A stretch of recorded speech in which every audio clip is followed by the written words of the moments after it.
Track 30. Hi, Mina. Shall we have a look at the material for our presentation on marriage customs? Yeah, sure. I've got a lot of information about India. How about you? Yes. I've got material about marriage in the Emirates. Shall we get going? What about meeting? How do people in India meet in the first place? In traditional Indian families, the parents used to arrange the marriage, and the couple used to meet for the first time when the boy visited the girl's house. But that's changed now. Yeah, we used to have arranged marriages in the Emirates too. Did the groom have to give anything to the bride's family? I mean, did they give them a gift or money? Well, in India, in the old days, the girl's family used to give the boy's family a gift, like money or jewelry, but it's not allowed anymore. Wow, in my country, the groom still has to pay all the expenses. Have there been any changes in marriage customs in India in recent years? Well, yes. I found an article about special websites for finding partners. It says that because so many young people from India study abroad these days, their families are using websites to find marriage partners for them. Oh, okay. And where does the couple live when they get married? That's another thing that's changing. In the past, the bride used to go to live with the family of the groom. But these days, more and more young couples are setting up their own homes independently. What about the Emirates? Track 31. Section 3. You will hear two students discussing a project on international festivals with their tutor. First, in the exam, you will have 20 seconds to look at questions 1 and 2. Listen carefully and answer questions 1 and 2. Good morning. Shall we start by looking at the topic of your project? So, what have you decided to research? Well, we thought we'd compare festivals in different countries and see if any of them are similar. Yeah, like the carnival celebrations in South America and the water festival in Thailand. Okay. What exactly are you planning to study?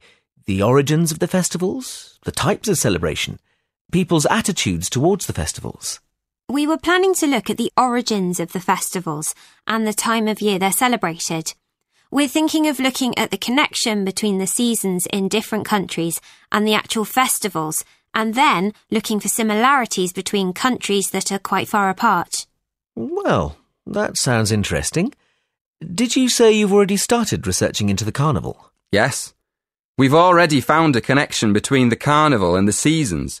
For instance, some researchers say that a very long time ago in Europe, people used to put on colourful masks and costumes at the beginning of the year to celebrate the end of winter, and then they could get ready for spring.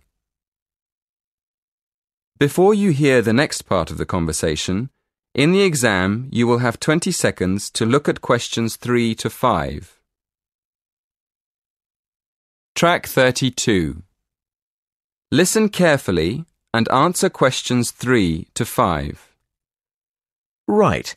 And then what happened? Well, as the years went by, the purpose of the carnival changed and it became a religious festival. These days, there are big carnival celebrations in countries all across the world, like Brazil and India and Indonesia. But an interesting thing we discovered is that in some countries, people celebrate the carnival by throwing water at each other in the street. Well, we thought that obviously this is because carnival's celebrated at the hottest time of the year, just before the rainy season. So splashing people with water is a very good way of cooling them down. Before you hear the rest of the conversation, in the exam you will have 20 seconds to look at questions 6 to 10. Track 24. Section 2. You will hear a human resources manager talking about her company's work-life balance policy. First, In the exam, you will have 20 seconds to look at questions 1 to 5. Listen carefully and answer questions 1 to 5. In our company, we believe that our employees are more productive, they work better if they're happy. Naturally, we have to make sure the company makes a profit, but at the same time, we need to think about the physical and mental health of our employees. We do understand that they aren't just working machines, so we have a policy of helping them find a fair balance between their work and their private lives, what we call a work-life balance. We do this in several ways. Firstly, we have a family-friendly policy, so parents can look after their children when they're very young. For example, sometimes they need to work flexible hours, times that aren't fixed. Other times, parents have to work part-time, and quite a lot work from home. Another example of our family-friendly policy is our generous maternity leave package.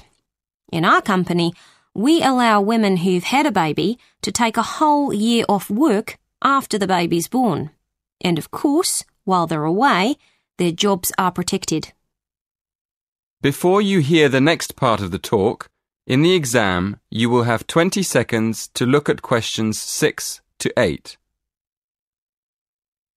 Track 25. Now listen and answer questions 6 to 8. Because we want our employees to be happy, we carried out a survey recently to find out which working patterns are really most popular. In general, our staff prefer to work at the office. In fact, nearly half come in during regular office hours, from 9 to 5. Anyway, we also asked about part-time work, working from home, and another option, job sharing. Job sharing is a kind of part-time work where two people share the responsibilities for one full-time job. Anyway, we found that only 5% of our staff wanted to share a job, so it's not very popular on the whole. But when it comes to working part-time, we were surprised to find that 27% of our employees would actually prefer it. That's a very high number, really, over a quarter of the staff. And then it was interesting to see that quite a lot of our staff, 20% in fact, would like to work from home. Before you hear the rest of the talk, in the exam you will have 20 seconds to look at questions 9 and 10.